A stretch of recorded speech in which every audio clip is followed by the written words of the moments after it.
Hey everyone, welcome to the class of registration act 1908। इससे पहले हम सेक्शन 18 तक कवर कर चुके हैं। आज सेक्शन 19 से देखेंगे। एज पर प्रीलिम्स एक्ट ये 1920 ये वाले जो सेक्शंस है सुपरफिशियल रीडिंग इनफ है, इतने ज़्यादा इंपॉर्टेंट नहीं है ये सेक्शन। हम इनको थोड़ा पढ़ते हैं, देखते हैं क्या है।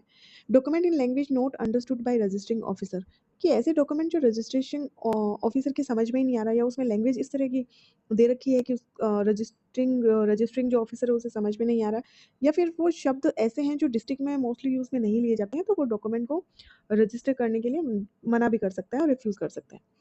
20 कहते हैं कि डॉक्यूमेंट कंटेनिंग इंटरलाइंस, ब्लैंक्स, अल्ट्रेशन। अगर आपने देखा होगा, अगर ऑफिशियल डॉक्यूमेंट में अगर कोई भी थोड़ी बहुत भी काट छाट होती है या कुछ अपनी तरफ से लिख दिया या कुछ अलग से किया हो, तो जब तक रजिस्ट्रार सेटिस्फाई नहीं हो जाता है तब तक वो उसको रजिस्टर्ड नहीं करेगा।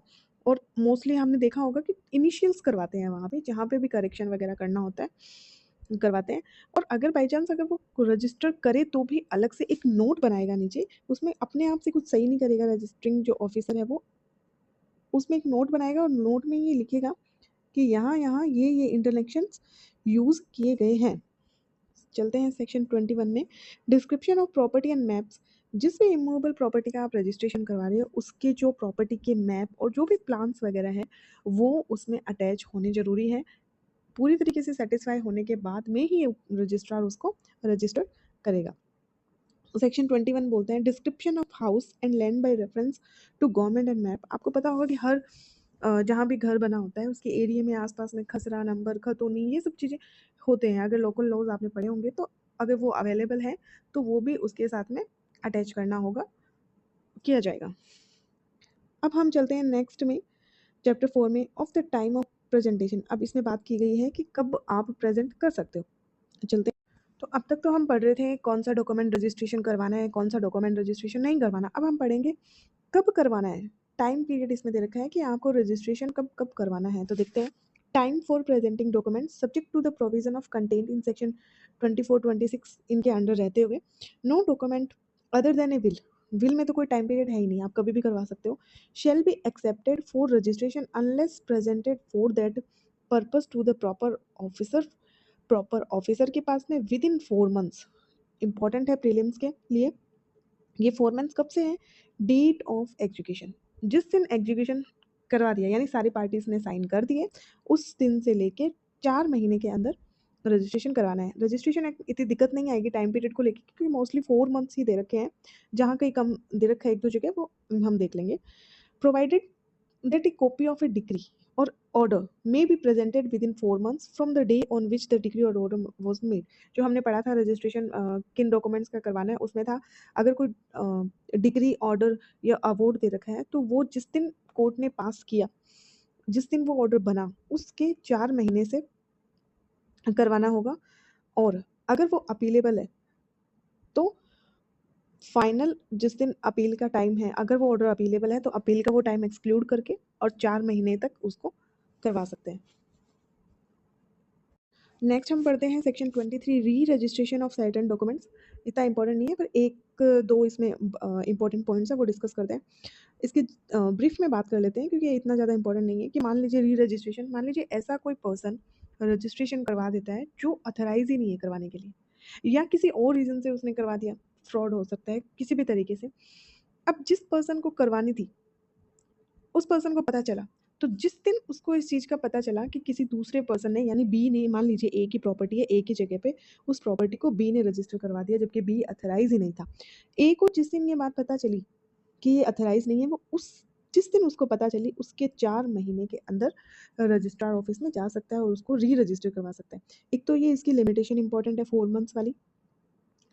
इसके अलावा एक क्वेश्चन और मैंने PYQs में देखा था, उसके बारे में डिस्कस कर लेते हैं कि जब वो री रजिस्ट्रेशन जब करवाता है तो कब से माना जाएगा वो री रजिस्ट्रेशन को? जिस दिन री रजिस्ट्रेशन करवाया उस दिन से माना जाएगा कि रजिस्टर हो गया है, या फिर ओरिजिनल डेट से माना जाएगा? ऐसा क्वेश्चन था। तो इसमें हो जाएगा कि shall be deemed to have been duly registered for all purpose. वो ऐसे रजिस्टर माना जाएगा मानो the date of its original registration. यानी अगर अगर फ्रॉड या अनऑथराइज पर्सन ने रजिस्ट्रेशन नहीं करवाया होता तब होता, यानी ओरिजिनल डेट से, ना कि इसने दोबारा जब करवाया रजिस्ट्रेशन उससे वैल्यू होगा। ये बिल्कुल पूरा रीड इसको नहीं किया है, तो आप भी इस तरीके से इसके जिस्ट में ऐसे ही वर्ड में याद कर लें, क्योंकि बहुत इंपॉर्टेंट सेक्शंस नहीं है, जो इंपॉर्टेंट थे उसका हमने लाइन टू लाइन डिस्कस किया है। आगे चलते हैं, documents executed by several persons at different time. मान एक ही डॉक्यूमेंट्स को 2 या 2 से ज़्यादा लोगों ने किया है, तब क्या होगा? ऐसी सिचुएशन में 4 मंथ सेम चलेगा, within 4 months from the date of each execution. एक क्वेश्चन इसमें ये भी आता है, तो मान लीजिए 4 पर्सन है, तो चारों का एक ही टाइम इंक्लूड होगा या चारों का अलग-अलग टाइम होगा? तो मान लीजिए ए, बी, सी और डी है, तो इन चारों का ए का अलग टाइम होगा 4 महीने, बी का अलग, सी मतलब जब भी इनको अगर करवाना है तो ईच ईच एग्जीक्यूशन यानी हर पर्सन के एग्जीक्यूशन से 4 महीने होगा। अब बात करते हैं हम सेक्शन 25 की, provision where delay in presentation is unavoidable. मान लीजिए 4 महीने में नहीं करवा पाए तो इसके बारे में बात हो रही है, if owning to urgent necessity, अगर मान लीजिए अर्जेंट नेसेसिटी है या अनअवॉइडेबल एक्सीडेंट है, कोई भी डॉक्यूमेंट जो एग्जीक्यूट करवाया गया था वो अर्जेंट नेसेसिटी या अनअवॉइडेबल एक्सीडेंट की वजह से, या कॉपी ऑफ डिग्री जो हमने बात की थी, या ऑर्डर जो किया गया था इन इंडिया, ये इंपॉर्टेंट टर्म है, इन इंडिया। इंडिया के लिए सेक्शन 25 बात करता है और आउटसाइड ऑफ इंडिया के लिए प्रोविजन बात करता है 26। ये हमें याद रखना है, इनके टाइटल इंपॉर्टेंट है। 25 में बात करता है, अगर भारत में ही है वो डॉक्यूमेंट और ऐसी कोई सिचुएशन है, तो क्या होगा? Presentation for registration till after the expiration of the time hereinbefore prescribed in that behalf the registrar in case where the delay is presentation does not exceed 4 month. यानी जिस दिन आपने execute किया उसके तो हो गए 4 months, अब आपने फिर भी नहीं करवाया, डिले हो गया, तो इन 4 मंथ्स के बाद में और 4 मंथ्स आपको और मिल सकते हैं। लेकिन इंपॉर्टेंट चीज़ ये आ जाती है, अब फाइन लगेगा, और वो फाइन कितना होगा? 10 टाइम्स तक हो सकता है, नॉट एक्सीडिंग 10 टाइम्स, यानी 10 टाइम्स से ज़्यादा नहीं होगा, लेकिन 10 टाइम तक हो सकता है। तो ये बात करते हैं हमारा सेक्शन 20। अब हम बात करते हैं सेक्शन 26 की, document executed outside of India. मान लीजिए कोई इंस्ट्रूमेंट या डॉक्यूमेंट जो है आउट ऑफ इंडिया एग्जीक्यूट हुआ है, तो जिस दिन वो भारत में लाया गया उसके 4 मंथ तक, till the expiry when a document proposing to have been executed by all or any of parties out of India, important 26 बात करता है आउट ऑफ इंडिया की और 25 बात करता है in India, is not presented for registration till after the expiration of the time herein before prescribed in that behalf, the registering officer if satisfy, अगर वो satisfy हो जाता है कि इंस्ट्रूमेंट को एग्जीक्यूट कर लिया गया है and it has been presented for registration with in 4 months after it's arrival in India. तो ये बात करता है, और जो भी फीस है डॉक्यूमेंट्स की, जो भी फीस है वो हो जाएगी।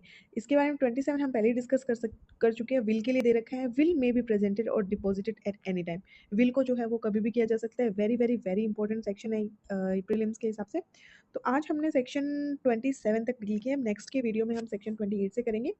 So thank you so much. अगर आपको वीडियोस अच्छे लगते हैं तो लाइक शेयर और सब्सक्राइब करें।